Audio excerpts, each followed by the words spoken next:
La question de travailler pendant les vacances, c'est une question qui divise beaucoup. Il va y avoir les profs, les parents et les ados qui vont avoir des discours totalement différents.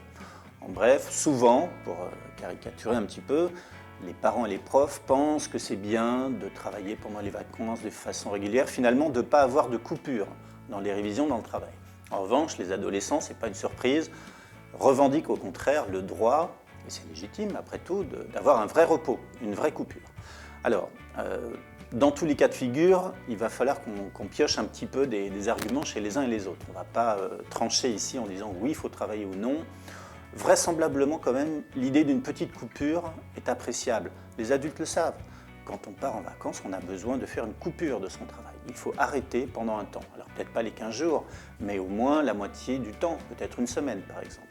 En revanche, ne rien faire du tout pendant les vacances, c'est aussi prendre le risque, notamment dans des classes à examen, comme le bac par exemple, ou le brevet, c'est prendre le risque un peu de décrocher avec le suivi scolaire, avec tout ce qui se passe.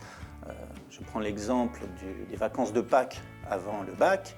Là, c'est difficilement envisageable de ne pas travailler pendant ces vacances. Peut-être même qu'il faut travailler toutes les vacances pour le coup, parce que là, on est dans des périodes qui sont très proches de l'examen.